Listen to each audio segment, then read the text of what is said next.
Are you getting ready to take the Praxis English Language Arts exam? That is test code 5038. If that is a test you need to pass, then good news.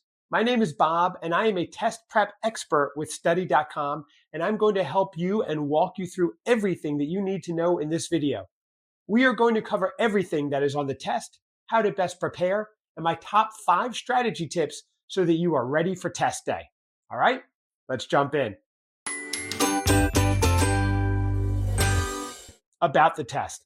Praxis 5038 covers a variety of high school level ELA topics. You'll be tested on your own ELA skills as well as your ability to teach ELA. The test topics include reading, language use and vocabulary, writing, speaking, and listening. So how long is the test and how is it scored?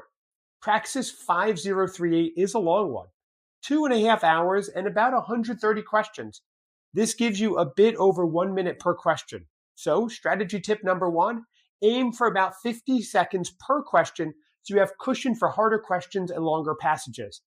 And strategy tip number 2, skip questions if they are taking a long time. You can always come back to them later if you have time at the end, but you don't want to eat up all your time on a hard question early on. You'll see a couple different question types on Praxis 5038, but almost all of the questions are multiple choice, which Praxis calls selected response.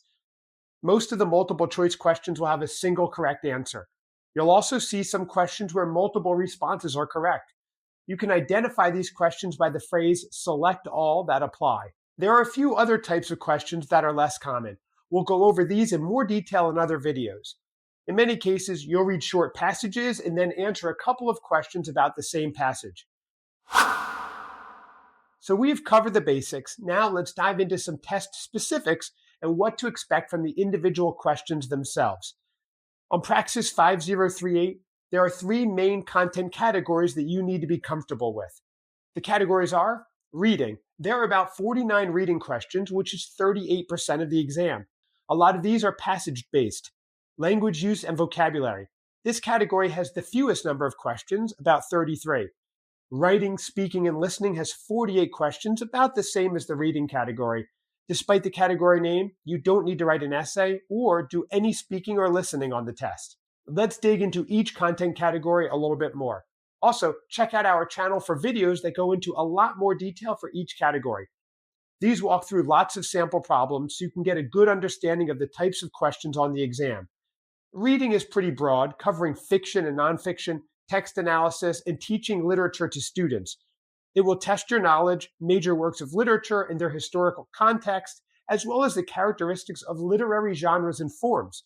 You'll also be asked to analyze texts in various ways, such as analyzing plot structure or poetic devices. On the nonfiction side, you'll see questions about organization and text structure, word choice, and using the text to draw conclusions. You'll also see questions about rhetorical strategies, how texts appeal to specific audiences, and how authors develop arguments. Since this is a teaching licensure exam, you'll also see questions about teaching literature, such as using reading strategies to support comprehension and using research-based strategies in your classroom. To succeed in the reading section, you'll need to have read widely and have strong reading comprehension and analysis skills. The good news is you don't need to remember nitpicky details of novels.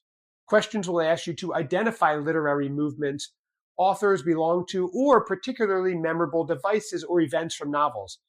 If you're worried you haven't read enough books, I recommend reviewing overviews of authors and works from time periods over the past 200 years.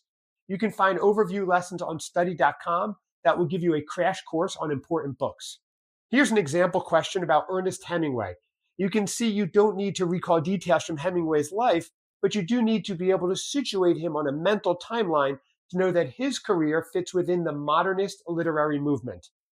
Next up, language use and vocabulary. This category has fewer questions than the reading section and is more focused on testing your knowledge of grammar conventions and mechanics, sentence structure, and determining word meaning. There are some questions on recognizing dialects across regions, groups, and time periods. You'll also see questions about teaching language use, including research-based approaches to helping students develop vocabulary. Here's a typical question that combines language knowledge with a classroom scenario. Finally, The writing, speaking, and listening category covers types and forms of writing, characteristics of good writing, and research and citations. You'll also see questions delivering strong speeches, using digital tools like blogs for communication, and citing sources.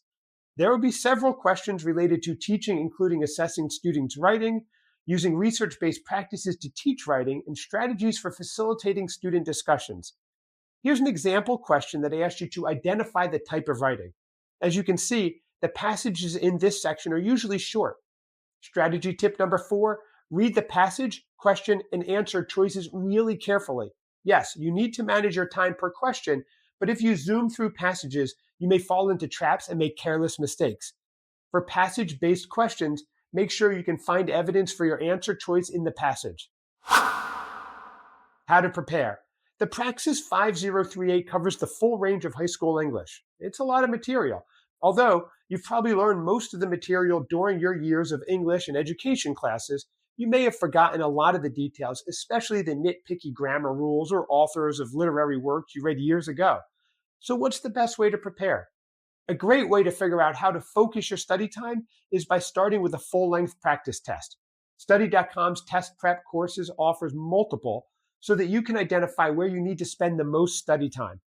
Don't worry about your score the first time around. You're just trying to figure out where you need to focus. Study.com will generate a study plan with top priorities for you. If you use other test prep materials, you may need to analyze your practice results manually.